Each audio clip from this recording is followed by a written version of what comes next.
Hello friends, நீங்கள் பார்த்துட்டு இருக்கிறது லவுடலி டெக் சேனல். நான் சுகுமார். ரொம்ப நாளாச்சு எங்கே S23 அல்ட்ராக்கான அன்பாக்சிங் ரிவ்யூ எந்த வீடியோவுமே காணான்னு நிறையா பேர் வந்து கமெண்ட்டில் கேட்டிருந்தாங்க. ஸோ ஒரு சின்ன ப்ராப்ளம்னால கைக்கு டிவைஸ் வர முடியல.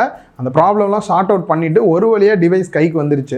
ஜஸ்ட் ஒரு அன்பாக்சிங்காக இல்லாமல் ஆல்ரெடி பார்த்தீங்கன்னா S22 அல்ட்ரா தான் யூஸ் பண்ணுறேன். இப்போது S23 அல்ட்ராக்கு டோட்டலாக எல்லாத்தையும் சேஞ்ச் பண்ண போகிறேன். ஸோ சேஞ்ச் பண்ணதுக்கப்புறம் என்னோட எக்ஸ்பீரியன்ஸ் எந்த அளவுக்கு இருக்குது, மோஸ்ட்லி பார்த்தீங்க அப்படின்னா டிவைஸ் லுக் வைஸும் சரி நிறைய விஷயம் ஒரே மாதிரி இருந்தாலும் நிறைய இம்ப்ரூவ்மெண்ட்ஸ் வந்து பண்ணியிருக்காங்க. என்னெல்லாம் பெஸ்ட்டாக பண்ணியிருக்காங்க, என்னெல்லாம் பண்ணியிருக்கலாம் அப்படின்ற என்னோட கருத்துக்களை வீடியோவில் ரொம்பவே கிளியராக சொல்லியிருக்கேன். மொபைல் வாங்கணும்னு நினைக்கிறவங்களுக்கு ரொம்பவே ஹெல்ப்ஃபுல்லாக இருக்கும்.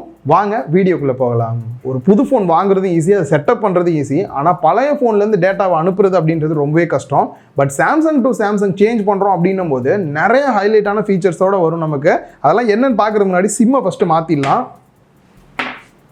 எது புது ஃபோனு எது பழைய ஃபோன்னே தெரிய மாட்டேங்குது, ஒரே மாதிரி இருக்குது. என்னோட பழைய ஃபோன் S22 அல்ட்ராவிலேருந்து புது ஃபோன் S23 அல்ட்ராக்கு டேட்டா எல்லாத்தையும் சேஞ்ச் பண்ணோம்.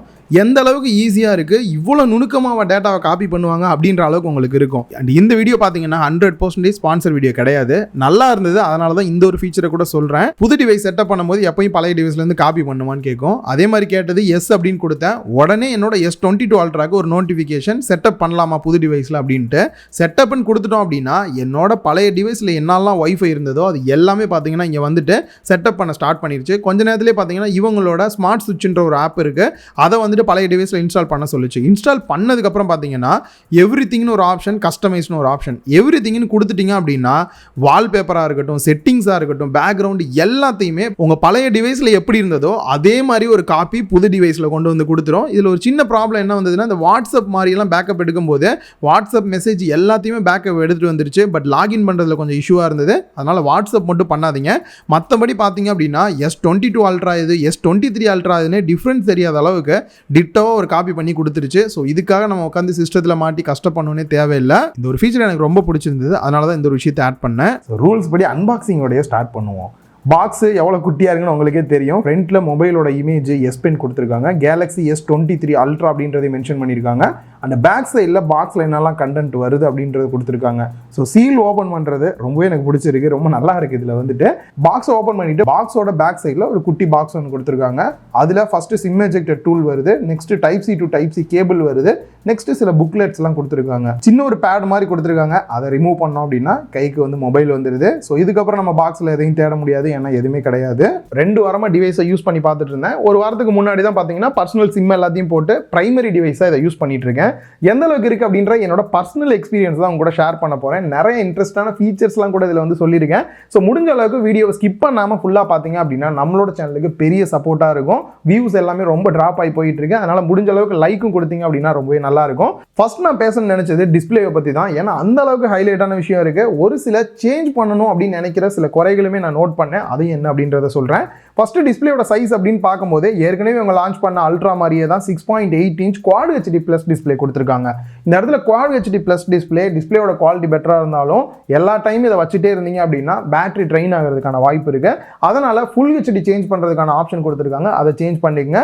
அண்ட் அது மட்டும் இல்லாமல் இந்த இடத்துல நான் நோட் பண்ணது என்ன அப்படின்னா, OnePlusலாம் பார்த்தீங்க அப்படின்னா ஆட்டோ செலக்ட் அப்படின்ற ஒரு ஆப்ஷன் இருக்குது. ஆட்டோமேட்டிக்காக அதுவே ஃபுல் HD இல்லை Quad HD வந்து செலக்ட் பண்ணுற மாதிரி இருக்குது. பட் இன்னும் சாம்சங்கில் அந்த ஒரு விஷயத்தை கொண்டு வராமல் இருக்காங்க. அது கொடுத்தாங்க அப்படின்னா பேட்டரி லைஃபும் பெட்டராக இருக்கும், டிஸ்பிளேயோட குவாலிட்டி வைஸும் ரொம்ப நல்லா இருக்கும். அந்த டிஸ்பிளேயோட type dynamic AMOLED 2X display வந்து கொடுத்துருக்காங்க. அண்ட் 120 Hz ரிஃப்ரெஷ் ரேட்டோடையும் வருது. அடாப்டிவ் டைப் தான். நான் டெஸ்ட் பண்ணி பார்த்த வரைக்கும் மினிமம் 24 Hz இருந்து மேக்ஸிமம் 120 Hz வரைக்கும் ஆட்டோமேட்டிக்காக சேஞ்ச் ஆகிற மாதிரி தான் கொடுத்துருக்காங்க. ஸோ ரிஃப்ரெஷ் ரேட் யூஸ் பண்ணுறதுக்கும் நல்ல ஒரு ஸ்மூத்தான ஃபீல் வந்து கொடுக்குது. நெக்ஸ்ட் இதில் ப்ரொடெக்ஷன் அப்படின்னு பார்க்கும்போது Gorilla Glass Victus 2 சப்போர்ட்டோட கொடுத்துருக்காங்க. ஆல்ரெடி யூஸ் பண்ணிட்டு இருந்த S22 அல்ட்ராலாம் Victus சப்போர்ட் தான் கொடுத்துருந்தாங்க. ஒரு 10 தாட்டிக்கு மேலேயே ஃபோனை கீழே போட்டிருப்பேன், எந்த ஒரு டிஸ்பிளேல டேமேஜ் இந்த மாதிரிலாம் ஆகலை. பட் இந்த டிவைஸில் அதை விட அப்கிரேட் பண்ண Victus 2 வந்து கொடுத்துருக்காங்க. இன்னுமே பெட்டராக தான் இருக்கும் ப்ரொடெக்ஷன். பீக் பிரைட்னஸ் அப்படின்னு பார்க்கும்போது 1750 nits வந்து கொடுத்துருக்காங்க. ஸோ இன்டோர் வேற லெவலில் இருக்கு. அவுட்டோர்லையும் பார்த்தீங்கன்னா டைரக்ட் சன்லைட்லையுமே வந்து ரொம்பவே நல்ல பிரைட்டாக கொடுக்குது, எந்த ஒரு பிரச்சனையுமே இல்லை. அண்ட் அது மட்டும் இல்லாமல் இவங்களோட அடாப்டிவ் விஷன் பூஸ்டரும் ஒன்று கொடுத்துருக்காங்க. இதனால நீங்கள் டைரக்ட் சன்லைட்டில் வச்சு பார்த்தாலுமே அந்த கலர் ரீப்ரொடெக்ஷன்லாம் வந்து இன்னுமே பெட்டராக இருக்கு. ஃபிளாக்ஷிப் மொபைல் அல்ட்ரா அப்படின்னும் போது கண்டிப்பாக கர்வ் டிஸ்பிளே தான் வரும். ஸோ கர்வுமே பார்த்தீங்க அப்படின்னா கரெக்ட் கரெக்டான சைஸில் வந்து இப்போ கொடுத்துருக்காங்க அப்படின்னு நான் நினைக்கிறேன். கையில் ஹோல்டு பண்ணாலும் கூட பெருசாக ஆக்சிடென்டல் டச்சஸ்லாம் எந்த இடத்துலையுமே வந்து நடக்கலை. ஃப்ரண்ட்டில் வச்சு வியூ பண்ணி பார்க்குறோம் அப்படின்னா சுத்தமாக பெசல்ஸே இல்லாமல் ரொம்ப மினிமமாக இருக்கிற மாதிரியான ஒரு ஃபீல் கொடுக்குது. பெசல்ஸ் எல்லாமே வந்துட்டு நான் மொக்கையாக இருக்கேன் அப்படின்னு ஃபீல் பண்ண ஒரு விஷயம் பார்த்தீங்கன்னா S22 அல்ட்ராவாக இருக்கட்டும், S23 அல்ட்ராவாக இருக்கட்டும், அவங்க செட் பண்ணியிருக்க ஒரு மொக்கையான வால்பேப்பர் அப்படின்னு தான் சொல்லுவேன். ஃபோனை ஹைலைட் பண்ணி நல்ல குவாலிட்டியாக காட்டுறதே அந்த வால்பேப்பர் தான். இவங்க கொடுத்துருக்க வால்பேப்பரை பார்த்தீங்க அப்படின்னா ஃபோன் டிஸ்பிளே குவாலிட்டியே இல்லையப்பான்னு தோன்ற மாதிரி தான் இருக்கும். நான் செட்டப் பண்ணும் போதே பார்த்தீங்கன்னா ஃபர்ஸ்ட் விஷயம் இந்த வால்பேப்பர் தான் சேஞ்ச் பண்ணிடுவேன். நீங்களும் வாங்குனீங்க அப்படின்னா சேஞ்ச் பண்ணி செக் பண்ணி பாருங்க, பெட்டராக இருக்கும். அண்ட் இதில் HDR10+ சப்போர்ட் கொடுத்துருக்காங்க. HDR கண்டென்ட் எல்லாமே நீங்கள் வியூ பண்ணி பார்த்துக்க முடியும். அண்ட் டால்பி விஷன் சப்போர்ட் வந்து இதில் மிஸ் ஆகிற விஷயத்தை நோட் பண்ணுற மாதிரி தான் இருக்குது. ரீசன் இப்போ இதை விட கம்மி ப்ரைஸில் வரக்கூடிய பல டிவைஸில் வந்து டால்பி விஷன் வருது. இதில் இல்லாமல் இருக்கிறது ஒரு சின்ன குறையாக இருக்குது. பட் அது வந்து ஒரு பெரிய குறையாக சொல்ல முடியாது. ஏன்னா அந்த அளவுக்கு வந்து டிஸ்பிளேயோட குவாலிட்டி தாறுமாறாக இருக்குது அப்படின்னு தான் சொல்லணும். சேச்சுரேஷன் லெவலாக இருக்கட்டும், நல்ல ஒரு டீப்பான பிளாக்காக இருக்கட்டும், வீடியோஸ் பார்க்குறோம், கேம் பிளேலாம் பண்ணுறோம் அப்படின்னும் போது டிஸ்பிளேக்காகவே நீங்கள் தாராளமாக வாங்கலாம். அந்த அளவுக்கு ரொம்பவே ஒரு பெரிய டிஸ்பிளே, சூப்பரான டிஸ்பிளேவாக இருக்கு. நெக்ஸ்ட் டிசைனுக்கு வந்தோம் அப்படின்னா நிறைய பேசுகிற விஷயம் எதுவுமே இல்லை. ரீசன் ஆல்ரெடி லான்ச் பண்ண S22 அல்ட்ரா மாதிரியே தான் இருக்கு. இந்த சைடு மட்டும் பார்த்தீங்க அப்படின்னா S22 அல்ட்ரால கொஞ்சம் வந்து கர்வாக இருந்ததை இந்த இடத்துல ஃப்ளாட்டாக கொண்டு வந்திருக்காங்க. இந்த ஃப்ளாட்டாக இருக்கனாலே பார்த்தீங்கன்னா கையில் ஹோல்டு பண்ணுறதுக்கு வந்து கொஞ்சம் grip நல்லாவே வந்து கிடைக்குது, ஒரு கம்ஃபர்டபுளான ஃபீல் கிடைக்குது. வெயிட் அப்படின்னு பார்க்கும்போது 233 கிராம் வெயிட்டும், திக்னஸ் 8.9 mm கொடுத்துருக்காங்க. அதிகமானு கேட்டால் கண்டிப்பாக அதிகம் தான். கொஞ்சம் பல்கான டிவைஸ் தான். இதை ஹேண்டில் பண்ணுறது அப்படின்றது கஷ்டம் அப்படின்னா வெயிட் பேலன்ஸ் பெட்டராக பண்ணியிருக்கனால கையில் ஹோல்டு பண்ணி யூஸ் பண்ண நல்லா இருக்கு. பட் நம்ம ரெகுலராக பார்த்தீங்க அப்படின்னா கேஸ் தான் போட்டு யூஸ் பண்ணுவோம். அப்படி பார்க்கும்போது இன்னும் கொஞ்சம் வந்து வெயிட் அதிகமாகும்.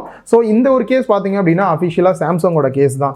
நான் யூஸ் பண்ணும்போது ஃபஸ்ட்டு எனக்கு என்னடா இது ஒரு மாறு இருக்கு அப்படின்னு ஃபீல் ஆனது இந்த பேக் சைடில் பார்த்தீங்கன்னா இந்த மாதிரி எக்ஸ்ட்ரா கொடுத்துருக்கிறது தான். நான் நார்மலாக எப்பயுமே பார்த்தீங்க அப்படின்னா ஜஸ்ட் கவர் பண்ணால் போதுன்னு இந்த மாதிரி ஃப்ளாட் டைப் தான் யூஸ் பண்ணுவேன். இந்த ஒரு புது டைப்பை நான் ரெகுலராக ட்ரை பண்ணி பார்க்கும்போது செம்ம யூஸ்ஃபுல்லாக இருக்குது. எப்பா இது இருக்கிறனால வெயிட் இருக்கிறதே தெரியலையே, நல்ல கம்ஃபர்டபுளாக இருக்குன்ற ஒரு ஃபீல் வந்து கொடுத்தது. நார்மல் யூஸ் பண்ணும்போது அந்த ஹெவி ஃபீலே இல்லை இந்த மாதிரி கையில் ஹோல்டு பண்ணி யூஸ் பண்ணும்போது. அதே மாதிரி கேமரா யூஸ் பண்ணும்போது நல்லா மேலே தூக்கி யூஸ் பண்ணோன்னா சில டைம் கீழே விழுந்துருன்னு தோணும். அதுக்குமே ஒரு நல்ல கம்ஃபர்டபுளான ஃபீல் கொடுக்குது. ஸ்டார்டிங்கில் மொக்கையாக தோணுது, இப்போ பார்த்தீங்கன்னா ரொம்ப யூஸ்ஃபுல்லாக இருக்குது. பேக் சைடில் சின்னதாக இந்த ஒரு சப்போர்ட் கொடுத்தது. பேக் சைடும் பார்த்தீங்க அப்படின்னா கொரில்லா கிளாஸ் விக்டஸ் 2 சப்போர்ட்டோட கிளாஸ் தான் ஃபுல் அண்ட் ஃபுல் வந்து கொடுத்துருக்காங்க. அந்த சைடு ஃப்ரேம் பார்த்தீங்க அப்படின்னா ஆர்மர்டு அலுமினியம் வந்து கொடுத்துருக்காங்க. இதுவும் மெட்டல் பாடி தான் ஃபுல் அண்ட் ஃபுல். ஸோ கீழே விழுந்தாலும் கூட ஓரளவுக்கு நல்ல ப்ரொடெக்ஷனாகவே இருக்கும். அண்ட் கலர் அப்படின்னு வரும்போது பேக் சைட் பிளைனா மேட்ல தான் இருக்கு. கிரீன் கலர் நம்ம கிட்ட இருக்கிறது. இது மட்டும் இல்லாமல் பிளாக் அண்ட் கிரீம் அப்படின்ற இன்னும் 2 கலர் வேரியன்ட் இருக்கு. அண்ட் இது மட்டும் இல்லாமல் சில ஜிகி ஜிகி ஸ்பெஷல் கலர் எடிஷன்லாம் கூட இருக்கு. ட்ரை பண்ணோம் அப்படின்னா நீங்க அதையும் வந்து ட்ரை பண்ணி பார்க்கலாம். உண்மையை சொல்லணும் அப்படின்னா இந்த S23 அல்ட்ரா ஒரு குப்பை அப்படின்னு தான் சொல்லணும். என்ன ப்ரோ சொல்றீங்க, குப்பையா அப்படின்னா? ஆமா. என்ன ரீசன் அப்படின்னு பார்த்தீங்கன்னா கடலில் இருக்கக்கூடிய பல பிளாஸ்டிக்ஸ் பார்த்தீங்க அப்படின்னா குப்பையாக தான் கிடக்கும் யூஸ் இல்லாமல். அந்த மாதிரியான பிளாஸ்டிக்கு, அந்த மாதிரி கிடக்கக்கூடிய சில கிளாஸ் எல்லாம் எடுத்து அதை ரீசைக்கிள் பண்ணி தான் பார்த்தீங்கன்னா இந்த ஒரு ஃபோனை மேக் பண்ணியிருக்காங்க. இது ஒரு ஈகோ ஃப்ரெண்ட்லி மொபைல் அப்படின்னே சொல்லலாம். இதனால என்விரான்மெண்ட்டுக்கு ஒரு அளவுக்குனாவது பார்த்தீங்க அப்படின்னா ஒரு ஹெல்ப் பண்ண மாதிரி தான் ஒரு ஃபீல் எனக்கு கிடைக்குது. ஸோ கண்டிப்பாக இந்த ஒரு விஷயத்தை பாராட்டி தான் ஆகணும். நிறைய பிராண்ட் இந்த ஒரு விஷயத்தை எடுத்து இதே மாதிரி நிறைய ப்ராடக்ட்ஸ்லாம் மேக் பண்ணாங்க அப்படின்னா என்விரான்மெண்ட்டுக்கு ஒரு சின்ன ஹெல்ப் பண்ண மாதிரி இருக்கும். ஓவரால் டிசைன் வைஸ் பார்க்கறதுக்கு பழசே நல்லா தான் இருக்குன்றனால அப்படியே இருந்தாலும் ஒரு சில இம்ப்ரூவ்மெண்ட் பண்ணியிருக்கிறது பெட்டராகவே இருக்கு. ஸோ இந்த ஒரு ஃபோனில் பார்த்தீங்கன்னா IP68 ரேட்டிங் கொடுத்துருக்காங்க. தாராளமாக தண்ணி பட்டாலும் கூட இந்த ஒரு டிவைஸ்க்கு எந்த ஒரு பிரச்சனையும் வராது. ஸோ நான் டெஸ்ட் பண்ணுறது பார்த்தீங்கன்னா இந்த அளவுக்கு ஃபோர்ஸாகவே தண்ணி ஊற்றி டெஸ்ட் பண்ணுறேன். அண்ட் டேரெக்டாக தண்ணிக்குள்ளே போட்டாலும் கூட ஃபோன் தாங்கும். அண்ட் நெக்ஸ்ட் ஃபிங்கர் பிரிண்ட் ஸ்கேனரை பொறுத்த வரைக்கும் நல்லா ஃபாஸ்ட்டாகவே அன்லாக் ஆகுது. அண்ட் அது மட்டும் இல்லாமல் ஃபேஸ் அன்லாக்குமே நீங்கள் யூஸ் பண்ணிக்க முடியும். ஃபேஸ் அன்லாக்லாம் பார்த்தீங்கன்னா நல்லா லோ லைட்டாக இருந்தாலும் கூட குயிக்காகவே அன்லாக் ஆகிறது என்னால் பார்க்க முடிஞ்சது. நெக்ஸ்ட் எஸ் பென்னை பொறுத்த வரைக்கும் நிறைய பேருக்கு அது வந்து ரொம்ப கியூரியஸான ஒரு விஷயம். எனக்குமே ரொம்ப பிடிக்கும். பட் யூஸ் அப்படின்னு பார்க்கும்போது நம்ம எல்லா நாளுமே வந்து யூஸ் பண்ண மாட்டோம். எனக்கு தெரிஞ்சு ஒரு 100 தாட்டிக்கு மேலே நான் யூஸ் பண்ணியிருக்க மாட்டேன். அதுலேயும் எப்போனாலும் சின்ன சின்னதாக போர் அடிக்கும் போது இந்த போது டிராயிங் வரைகிறதுக்கு சரி, சைன் பண்ணுறதுக்கு, இந்த மாதிரியான சின்ன சின்ன விஷயத்துக்கு தான் எஸ் பென்னை நான் வந்து யூஸ் பண்ணுவேன். அதுலேயும் குறிப்பாக அந்த கேமரா கண்ட்ரோல் பண்ணுறதுக்கு சில கெஸ்டர்ஸ்லாம் வந்து கொடுத்துருக்காங்க. அதெல்லாம் நார்மல் லைஃப்பில் வந்து பெரிய லெவலில் வந்து யூஸ் இல்லை அப்படின்னு தான் சொல்லணும். ஒரு சிலருக்கு வந்து யூஸ்ஃபுல்லாக இருக்கலாம். அண்ட் நெக்ஸ்ட் பாட்டமில் ஸ்பீக்கர்கள் கொடுத்துருக்காங்க. டாப்லையுமே பார்த்தீங்கன்னா இயர்பீஸுமே ஸ்பீக்கராக ஒர்க் ஆகிற மாதிரி இருக்கனால ஸ்டீரியோ ஸ்பீக்கரை பொறுத்த வரைக்கும் சவுண்ட் எஃபெக்ட் ரொம்பவே நல்லா இருக்கு. பெருசாக குறை சொல்கிற மாதிரி இல்லை. அண்ட் சென்டரில் டைப் சி போர்ட் கொடுத்துருக்காங்க சார்ஜ் போடுறதுக்கு. லெஃப்ட் அண்ட் ரைட்டில் பார்த்தீங்கன்னா டைப் சி போர்ட்டுக்கு பாதுகாப்பாக இருக்கிற மாதிரி 2 மைக் வந்து பாட்டம்லேயே கொடுத்துருக்காங்க. நெக்ஸ்ட் டியூவல் சிம் ட்ரே வந்து கொடுத்துருக்காங்க. 5G சிம் நீங்கள் போட்டு யூஸ் பண்ணிக்க முடியும். ஆல்மோஸ்ட் இந்தியாவில் இருக்க எல்லா 5G பேண்டுமே சப்போர்ட்டோட தான் கொடுத்துருக்காங்க. அண்ட் டாப்பில் நாய்ஸ் கேன்சலேஷன் மைக் கொடுத்துருக்காங்க. ரைட் சைடில் வால்யூம் ராக்கர் கீயும் பவர் பட்டனும் கொடுத்துருக்காங்க. OS அப்படின்னு வரும்போது One UI 5.1 Android 13 மேலே பில்ட் பண்ணியிருக்காங்க. அப்டேட்டை பொறுத்த வரைக்கும் லாஸ்ட்டாக வந்த செக்யூரிட்டி பேட்ச் அப்டேட் வந்துட்டு டிவைஸ் கைக்கு வரும்போது பார்த்தீங்கன்னா ஃபர்ஸ்ட் ஜனவரி வரைக்கும் வந்திருந்தது. இப்போ பார்த்தீங்கன்னா பிப்ரவரிக்கான அப்டேட்டுமே வந்து கொடுத்துட்டாங்க இந்த பிப்ரவரி மாதமே. அது ஒரு நல்ல ப்ளஸ் பாயிண்ட்டாக இருக்குது. அண்ட் அது மட்டும் இல்லாமல் ப்ராமிஸாக பார்த்தீங்க அப்படின்னா 4 வருஷத்துக்கான சாஃப்ட்வேர் அப்டேட்டும் 5 வருஷத்துக்கான செக்யூரிட்டி பேட்ச் அப்டேட்டும் கொடுப்போன்ற மாதிரி சொல்லியிருக்காங்க.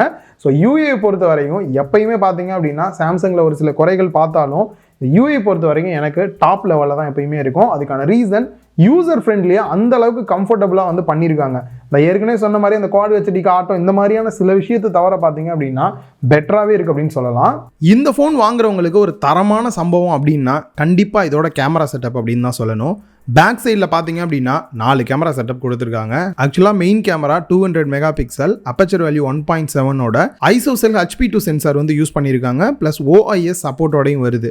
இந்த சென்சார் பற்றி சொல்லணும் அப்படின்னா உங்களுக்கு லோ லைட் பர்ஃபார்மன்ஸ் முன்னாடியை விட நல்லாவே பெட்டராக இது கொடுக்குது அப்படின்னே சொல்லலாம். நார்மல் ஃபோட்டோவையும் நைட் மோட் எனேபிள் பண்ண ஃபோட்டோவையும் கம்பேர் பண்ணி பார்க்கும்போது எந்த அளவுக்கு உங்களுக்கு டீட்டெயில் கிடைக்குது அப்படின்றது தெரியும். நார்மலாக 200 மெகா பிக்சல் ஃபோட்டோ மட்டும் எடுக்கிற மாதிரி இல்லாமல் அடாப்டிவ் பிக்சல் டைப் இருக்குது. இது மூலியமாக நீங்கள் 50 மெகா பிக்சல்லையும் ஃபோட்டோஸ் எடுத்துக்க முடியும். ரொம்ப கிளாரிட்டி தேவையில்லை, அதிகமாக ஸ்டோரேஜ் எடுக்கும்னு நினைக்கிறவங்க நார்மலாக 12 மெகா பிக்சல்லையும் உங்களால் எடுத்துக்க முடியும். ஓவரால் ஃபோட்டோஸ் எப்படி இருக்குது அப்படின்னு பார்க்கும்போது டைனமிக் ரேஞ்ச் வந்து ரொம்பவே நல்லா இருக்குது. சேச்சுரேஷன் லெவலாக இருக்கட்டும், கான்ட்ராஸ்டாக இருக்கட்டும், எல்லாமே ஒரு பெட்டரான அவுட்புட்டாக கொடுக்குற மாதிரி தான் எனக்கு ஃபீல் ஆகுது. ஸோ ஹைலைட்டான ஒரு ஆப்ஷன் பார்த்தீங்கன்னா எக்ஸ்பர்ட் ரா அப்படின்ற ஒரு ஆப்ஷன் இருக்கு. இது மூலியமா நீங்கள் ஆஸ்ட்ரோ ஃபோட்டோகிராஃபிலாம் எடுத்துக்க முடியும். நார்மலாக செட்டிங்ஸில் பார்த்தீங்கன்னா ஷோ அப்படின்ற ஒரு ஆப்ஷன் இருக்குது. அதை கொடுத்தீங்க அப்படின்னா ஸ்டார்ஸ்லாம் எங்கெங்கே இருக்குது அப்படின்றத வந்து இதுவே ஜஸ்ட் ஒரு கிராஃப் மாதிரி வந்து உங்களுக்கு காட்டும். ஸோ இதை வந்துட்டு நீங்கள் ஃபுல் நைட் டைமில் வந்துட்டு ஃபோட்டோ எடுக்கிறீங்க அப்படின்னும் போது ஸ்டார்ஸை வந்து ஆஸ்ட்ரோ ஃபோட்டோகிராஃபி ஸ்டார்ஸ் எல்லாத்தையுமே கிளியராக உங்களால் ஃபோட்டோஸ் எடுக்க முடியுது. 4 நிமிஷம் வரைக்கும் வெயிட் பண்ணும் ஒரு ஃபோட்டோ வர்றதுக்கு. அந்த ஃபோட்டோ பார்த்தீங்கன்னா நார்மல் JPG ஃபார்மேட்லையும் இருக்கும், ரா ஃபார்மேட்லையும் கொடுத்துருப்பாங்க. ரா ஃபார்மேட் அப்படின்னும் போது இன்னும் கொஞ்சம் எடிட் இதெல்லாம் வந்து பண்ணுற மாதிரி இருக்குது. ஸோ இந்த இடத்துல ஹைலைட் பார்த்தீங்க அப்படின்னா எங்கள் ஏரியா வந்துட்டு மணலி ஏரியான்றனால கொஞ்சம் லைட் பொல்யூஷன் அதிகமாகவே இருக்கும்.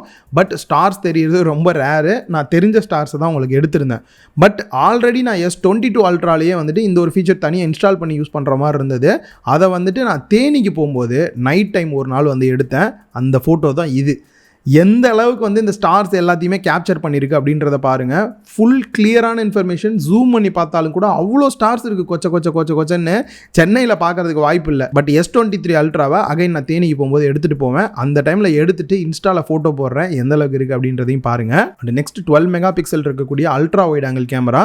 இந்த கேமராலையும் ஆட்டோ ஃபோக்கஸிங் வந்து கொடுத்துருக்காங்க. ஸோ மெயினுக்கும் அல்ட்ரா வைட் ஆங்கிளுக்கும் எந்த அளவுக்கு இருக்குன்றதை நீங்கள் கம்பேர் பண்ணி பார்க்கலாம். அண்ட் அது மட்டும் இல்லாமல் இந்த கேமராவை யூஸ் பண்ணி நீங்கள் மேக்ரோ ஃபோட்டோஸ் எடுக்கிறதா இருந்தாலும் எடுக்க முடியுது. ஒரு சில மேக்ரோ போட்டோஸ்மே நீங்க பார்க்கலாம். அந்த டம்மியா இல்லாம நல்ல குவாலிட்டியான மேக்ரோ போட்டோஸ் எடுக்க முடியுது. ஸோ இந்த கேமராவும் எனக்கு தெரிஞ்சு ஒரு வர்த்தான ஃபீல் கொடுக்குது. நெக்ஸ்ட் 3வது கேமரா 10 மெகா பிக்சல் 3x அளவுக்கு ஜூம் பண்ணி போட்டோஸ் எடுக்கிறதுக்காக கொடுத்துருக்காங்க. ஸோ இதுலையும் பார்த்தீங்கன்னா OIS சப்போர்ட்டோட கொடுத்துருக்காங்க. நீங்க வீடியோஸ் எடுத்தாலும் சரி, போட்டோஸ் எடுத்தாலும் சரி, ஷேக்கிங் இல்லாமல் எடுக்க முடியுது. நார்மலா கேமரால போர்ட்ரேட் சூஸ் பண்ணீங்க அப்படின்னாலே 3xல தான் இருக்கும். 3xல போர்ட்ரேட் போட்டோ எடுக்கிறோம் அப்படின்றது பெஸ்ட்டாக இருக்கும். அது நீங்கள் மெயின் கேமராவோட இப்போ கம்பேர் பண்ணி பார்த்தீங்க அப்படின்னாலே தெரியும்.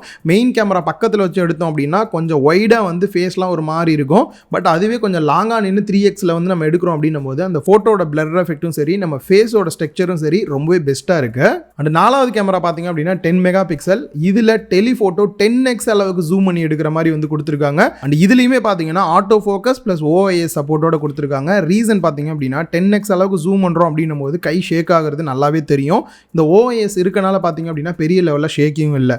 ஸோ 10x ஃபோட்டோ தவிர இதில் ஹைலைட் அப்படின்னு பார்க்கும்போது உங்களுக்கு டிஜிட்டல் ஜூமாக பார்த்தீங்க அப்படின்னா 100x அளவுக்கு வந்து ஜூம் பண்ணுற மாதிரி வந்து கொடுத்துருக்காங்க. நார்மலாக நிலாவை ஜூம் பண்ணி எப்படி இருக்குன்னு பார்த்துட்டு ரியல் லைஃப்லையும் ஜூம் பண்ணி பார்க்கலாம். ஸோ நிலாவை பொறுத்த வரைக்கும் நம்ம நிறுத்தி ஃபோக்கஸ் பண்ணுறோம் அப்படின்னும் போது கண்டிப்பாக ஸ்டேபிளாக அந்த OIS சப்போர்ட்லாம் இல்லைன்னா ரொம்பவே கஷ்டம். ஸோ அது இருக்கனால ஈஸியாக நம்மளால் வந்து ஃபோட்டோஸ் கேப்சர் பண்ண முடியுது. இப்போ தூரத்தில் பார்த்தீங்க அப்படின்னா மொபைலில் இருக்கக்கூடிய டெக்ஸ்ட்டு 100x ஜூம் பண்ணி பார்க்க முடியுதா அப்படின்றத பார்க்கலாம். ஸோ நார்மலாக 100x பண்ணும்போது பார்த்தீங்கன்னா பெரிய லெவலில் தெரியாட்டியும் ஃபோட்டோ எடுத்ததுக்கப்புறம் ஒரு சின்ன ப்ராசஸ் நடக்குது. அதுக்கப்புறம் இமேஜ் இன்னும் கொஞ்சம் கிளாரிட்டியாக இருக்குது. டெக்ஸ்ட் கூட நல்லா கிளியராக பார்க்க முடியுது. அண்ட் வீடியோஸ் அப்படின்னு வரும்போது அல்ட்ரா வைட் ஆங்கிள் தவிர இது எல்லாத்துலேயுமே பார்த்தீங்கன்னா OIS சப்போர்ட் கொடுத்துருக்கனால ஓரளவுக்கு வீடியோஸ் நல்லாவே ஸ்டேபிளாக இருக்கிற ஃபீல் கொடுக்குது. அண்ட் மேக்ஸிமம் பார்த்தீங்க அப்படின்னா 8K 30 FPS எடுக்கிற மாதிரி வந்து கொடுத்துருக்காங்க ஃபர்ஸ்ட் டைமாக. எப்பயுமே பார்த்தீங்கன்னா 8K 24 FPSல இருக்கிற மாதிரி தான் இருக்கும். அண்ட் 8K வீடியோ எடுக்கிறீங்க அப்படின்னாலும் கொஞ்சம் கிராப் இருக்கும். அண்ட் இந்த தாட்டி பார்த்தீங்கன்னா கிராப் இல்லாமல் நிறைய ஏரியா கவர் ஆகிற மாதிரி வந்து கொடுத்துருக்காங்க. அண்ட் இது இல்லாமல் நார்மலாக நம்ம யூஸ் பண்ணக்கூடிய 4K 30 FPS இல்லை 60 fpsல எடுத்துக்கலாம், இல்லை 1080p 60 fps இல்லை 30 fpsல எடுக்கிற மாதிரி வந்து கொடுத்துருக்காங்க. ஃப்ரண்ட்ல செல்ஃபி கேமரா பொறுத்த வரைக்கும் ஒரு சின்ன டவுன் கிரேடுமே நடந்திருக்கு. S22 அல்ட்ரால வந்து 40 மெகா பிக்சல் கொடுத்துருந்தாங்க. இப்போ S23 அல்ட்ரால பார்த்தீங்கன்னா 12 மெகா பிக்சல் தான் கொடுத்துருக்காங்க. ஸோ ரெசல்யூஷனை பொறுத்த வரைக்கும் S22 அல்ட்ரா தான் பெஸ்ட்டாக இருக்கும். பட் இருந்தாலும் ஃபோட்டோ அவுட்புட் அப்படின்னு பார்க்கும்போது கலர் ரீப்ரொடெக்ஷன், பேக் சைடில் பிளர் எஃபெக்டாக இருக்கட்டும், பியூட்டி மோடாக இருக்கட்டும், ரொம்பவே பெஸ்ட்டாக தான் இருக்குது. அண்ட் ஃப்ரண்ட்டில் செல்ஃபி கேமராவில் வீடியோ அவுட்புட் அப்படின்னு பார்க்கும்போது மேக்ஸிமம் 4K 60 fps வரைக்கும் எடுக்கிற மாதிரி கொடுத்துருக்காங்க. பேட்டரி கெப்பாசிட்டி அப்படின்னு பார்க்கும்போது ஏற்கனவே S22 அல்ட்ரால இருந்த சேம் தான் இங்கே 5000 mAh பேட்டரி கெப்பாசிட்டி தான் கொடுத்துருக்காங்க. 45 வாட்ஸ் அடாப்டர் பாக்ஸ் லெவலில், பட் 45 வாட்ஸ் சப்போர்ட் பண்ணக்கூடிய டிவைஸ் தான். ரெண்டுத்துலையுமே ஒரே கெப்பாசிட்டி தானே, ஒரே அளவு தான் இருக்கும் அப்படின்னு நினைச்சேன். பட் S23 அல்ட்ரா பார்த்தீங்க அப்படின்னா இன்னும் கொஞ்சம் பெட்டராக இருக்கிற ஃபீல் தான் இருக்குது. ஆல்மோஸ்ட் 1 டேக்கான பேட்டரி லைஃப் நல்லாவே கிடைக்குது. அண்ட் குறிப்பாக பார்த்தீங்கன்னா இந்த 45 வாட்ஸ் சப்போர்ட் பண்ணக்கூடிய அடாப்டர் 70லேருந்து 75 நிமிஷத்துக்குள்ள ஃபுல் சார்ஜ் ஆகிற மாதிரி இருக்கு. பட் இந்த 45 வாட்ஸ் அப்படின்றத எப்போ தான் இம்ப்ரூவ் பண்ணுவாங்க? போன வருஷம் அப்படியே தான் இருந்தது, இந்த வருஷமும் அதே மாதிரி தான் இருக்குது. அடாப்டருமே கொடுக்கல அப்படின்றது ஒரு சின்ன குறையாக தான் தோணுது. ஏன்னா இதை விட கம்மி ப்ரைஸில் இருக்கக்கூடிய பல டிவைஸில் வந்து ஃபாஸ்ட் சார்ஜிங் சப்போர்ட் இதை விட பெட்டராக இருக்குது. இதில் இம்ப்ரூவ் பண்ணாங்கன்னா நல்லாயிருக்கும். அண்ட் ஒயர்லெஸ் சார்ஜிங் சப்போர்ட்டும் கொடுத்துருக்காங்க. ஒயர்லெஸ் பேட் வச்சிருக்கீங்க அப்படின்னா தாராளமாக சார்ஜ் பண்ணிக்கலாம். அண்ட் அது மட்டும் இல்லாமல் ரிவர்ஸ் ஒயர்லெஸ் சார்ஜிங் சப்போர்ட்டும் கொடுத்துருக்காங்க. ஃபோன் மேலே வச்சுட்டு உங்ககிட்ட இருக்கக்கூடிய ஒயர்லெஸ் டிவைஸுமே நீங்கள் சார்ஜ் பண்ணிக்கலாம். நெக்ஸ்ட் ஃபோனோட பர்ஃபார்மன்ஸ் எந்த அளவுக்கு இருக்குது, ஹீட்டிங் இஷ்யூ இருக்கா, ப்ராசஸர் என்ன அப்படின்னு பார்க்கும்போது Snapdragon 8 Gen 2 ஃபார் Galaxy அப்படின்னு செப்பரேட்டாக வந்துட்டு கொடுத்துருக்காங்க. நார்மலாக நம்ம நிறைய டிவைஸில் வந்து Snapdragon 8 Gen 2 வந்து யூஸ் பண்ணி பார்த்துருப்போம். இது ஸ்பெஷலாகவே பார்த்தீங்க அப்படின்னா ஃபார் Galaxyன்னு போட்டிருக்கனால என்ன வித்தியாசம் வருது அப்படின்னு பார்த்தீங்கன்னா கொஞ்சம் வந்து ஓவர் கிளாக் பண்ணி கிளாக் ஸ்பீடை மட்டும் கொஞ்சம் இன்க்ரீஸ் பண்ணியிருக்காங்க. மற்ற டிவைஸை கம்பேர் பண்ணும்போது S23 அல்ட்ரா இன்னும் கொஞ்சம் பெட்டராகவே பெர்ஃபார்மன்ஸ் பண்ணும். பட் நார்மல் யூஸில் நம்ம செக் பண்ணி பார்க்கும்போது இந்த வித்தியாசம்லாம் பெருசாக தெரிய போகிறது இல்லை. அண்ட் ஃபர்ஸ்ட் டைமாக பார்த்தீங்கன்னா ரே ட்ராக்கிங் சப்போர்ட்டோட கொடுத்துருக்கோம் அப்படின்றாங்க. இதனால யூஸ் என்ன அப்படின்னா நீங்கள் கேம் பிளே பண்ணும்போது அந்த கேமில் வரக்கூடிய அந்த காராக இருக்கட்டும், ஏதாவது ஒரு பொருளாக இருக்கட்டும், அதில் படக்கூடிய அந்த ரிஃப்ளெக்ஷன் பார்க்கறதுக்கு ஒரு ரியல் வேர்ல்டில் எந்த அளவுக்கு ஒரு ரிஃப்ளெக்ஷன் இருக்குமோ அந்த அளவுக்கு இருக்கும் அப்படின்றாங்க. குறிப்பாக கேம் பிளே பண்ணும்போது சரி, கேமரா யூஸ் பண்ணும்போது சரி, ஹீட்டிங் இஷ்யூ இருக்கிற மாதிரியும் பார்க்கல. வேப்பர் சேம்பர் கூலிங் சிஸ்டம் தான் கொடுத்துருக்காங்க. முன்னாடியை விட இன்னும் கொஞ்சம் பெருசாகவும் கொடுத்துருக்கோம், பெட்டராகவும் இருக்குது அப்படின்னாங்க. என்னை பொறுத்த வரைக்கும் நான் யூஸ் பண்ண வரைக்கும் ஹீட்டிங் இஷ்யூ பெருசாக இருக்கிற மாதிரியும் தெரியல. பர்ஃபார்மன்ஸ் வைஸும் பார்த்தீங்கன்னா ரொம்பவே ஒரு பெட்டரான டிவைஸாக இருக்கிற ஃபீல் தான் எனக்கு கொடுக்குது. அண்ட் ஃபைனலாக ப்ரைஸ் அப்படின்னு பார்க்கும்போது நிறைய பேருக்கு தெரிஞ்சிருக்கும். ஆனால் அதுக்கு முன்னாடி இந்த ஃபோன் நான் வாங்கணும்னு நினைக்கிறவங்களுக்கு என்னெல்லாம் ப்ளஸ் இருக்குது, என்னெல்லாம் நெகட்டிவ் இருக்குது அப்படின்றத பார்த்தலாம். பாசிட்டிவ் அப்படின்னு பார்க்கும்போது கண்டிப்பாக இதோட டிஸ்பிளே அப்படின்னு சொல்லலாம், ஒரு பிரில்லியண்டான டிஸ்பிளே கொடுத்துருக்காங்க. நெக்ஸ்ட் S Pen பார்த்தீங்கன்னா எந்த ஒரு ஃப்ளாக்ஷிப் ஃபோன்லையும் இப்போதைக்கு எனக்கு தெரிஞ்சு வராது தான். நீங்கள் ஐஃபோனே வாங்கினாலும் வராது. ஸோ S Pen சப்போர்ட்டோட கொடுத்துருக்கிறது நல்ல ஒரு ப்ளஸ் பாயிண்ட்டு. பர்ஃபார்மன்ஸ் வைஸும் உங்களுக்கு நல்லா இருக்கணும் அப்படின்னு நினச்சிங்கன்னா பர்ஃபார்மன்ஸும் நல்லா இருக்கும். அண்ட் பேட்டரி லைஃப் கேமராவுமே பார்த்தீங்கன்னா லாஸ்ட் அல்ட்ராவை கம்பேர் பண்ணும்போது இன்னும் நல்லாவே இம்ப்ரூவ்மெண்ட் வந்து கொண்டு வந்திருக்காங்க. அண்ட் ஏற்கனவே சொன்ன மாதிரி ஈகோ ஃப்ரெண்ட்லி மெட்டீரியலில் பண்ணது எனக்கு ரொம்பவே சாட்டிஸ்ஃபைடாக இருக்குது, பரவாயில்ல அப்படின்னு தோணுச்சு. இதுல குறையா தோன்ற ஒரு சில விஷயம் அப்படின்னு பார்க்கும்போது இந்த டிசைன் வந்துட்டு ஸ்டில் அதே மாதிரி S22 அல்ட்ரா மாதிரியே இருக்கிறத கொஞ்சம் இம்ப்ரூவ்மெண்ட் பண்ணி வேற ஏதாவது கொடுத்திருந்தாங்கன்னா இன்னும் கொஞ்சம் டிஃபரெண்டான ஃபீல் கொடுக்கும். அண்ட் S Pen பொறுத்த வரைக்கும் பார்த்தீங்கன்னா எந்த ஒரு நியூ ஃபீச்சருமே இல்லை, லாஸ்ட் டைம் இருந்த மாதிரியே தான் ஸ்டில் இப்பயுமே வந்து இருக்கு. அண்ட் டால்பி விஷன் சப்போர்ட் கொடுக்கல. அண்ட் இன்னொரு மிகப்பெரிய குறையா பார்க்கறது பார்த்தீங்கன்னா 45 வாட்ஸ் தான் ஃபாஸ்ட் சார்ஜிங் சப்போர்ட் கொடுத்துருக்காங்க. அதை இன்னும் கொஞ்சம் இம்ப்ரூவ் பண்ணலாம். அண்ட் அது மட்டும் இல்லாமல் பாக்ஸில் அடாப்டர் இல்லாமல் இருக்கிறதுமே வந்துட்டு எனக்கு இன்னுமே குறையா தான் வந்து தோணுது இவ்வளோ காசு கொடுத்து வாங்கும்போது. ஸோ இவ்வளோ காசு அப்படின்னு பார்க்கும்போது ப்ரைஸ் அப்படின்னு வந்தோம்னா 12GB RAM 256GB internal ஸ்டோரேஜோட 1,25,000 price பண்ணியிருக்காங்க. 12GB RAM 512GB internal ஸ்டோரேஜோட 1,35,000 price பண்ணியிருக்காங்க. 12GB RAM 1TB internal ஸ்டோரேஜோட 1,55,000 price பண்ணியிருக்காங்க. இது மட்டும் இல்லாமல் நிறைய ஆஃபர்ஸுமே வந்து கொடுக்குறாங்க சாம்சங் தரப்புல இருந்து. உங்களுக்கு டிஸ்பிளேல வந்து காட்டுறேன், வாங்கணும்னு நினைக்கிறவங்களுக்கு யூஸ்ஃபுல்லாக இருக்கும். அண்ட் ஃபைனலாக நிறைய பேர் கேட்குறது, ப்ரோ எனக்கு வாங்கணும் தான் தோணுது, ப்ரைஸ் அப்படின்னு பார்க்கும்போது கண்டிப்பாக ஃபோனோட ப்ரைஸ் கொஞ்சம் எக்ஸ்பென்சிவ் தான், இல்லைன்னு சொல்லலை. பட் எனக்கு வந்துட்டு எல்லா ஃபீச்சருமே வந்துட்டு எனக்கு யூஸ்ஃபுல்லாக இருக்கிற மாதிரி இருக்குது. குறிப்பாக கேமரா தாறுமாறாக இருக்கே, வாங்கலாம்னு நினைக்கிறவங்க கண்டிப்பாக இந்த ஃபோனை வந்து சூஸ் பண்ணலாம். அந்த அளவுக்கு உங்களுக்கு சாட்டிஸ்ஃபை பண்ணக்கூடிய லெவலில் தான் இருக்கும் ப்ரைஸை தவிர. வாங்கணும்னு நினைக்கிறவங்க தாராளமாக வாங்கலாம். வாங்கினதுக்கப்புறம் ஏன்டா வாங்கணும்னு கண்டிப்பாக வருத்தமே பட மாட்டீங்க. இந்த வீடியோ உங்களுக்கு கிளியராக எல்லாத்தையும் சொல்லியிருப்பேன் அப்படின்னு நினைக்கிறேன். ஸோ வீடியோ பார்க்கக்கூடிய நண்பர்கள் வீடியோக்கு ஒரு லைக் கொடுங்க, கமெண்ட் பண்ணணும்னு நினைக்கிறவங்க உங்களோட கருத்துக்களை கமெண்ட் பண்ணுங்கள். இன்னொரு வீடியோவில் மீட் பண்ணலாம். பாய்.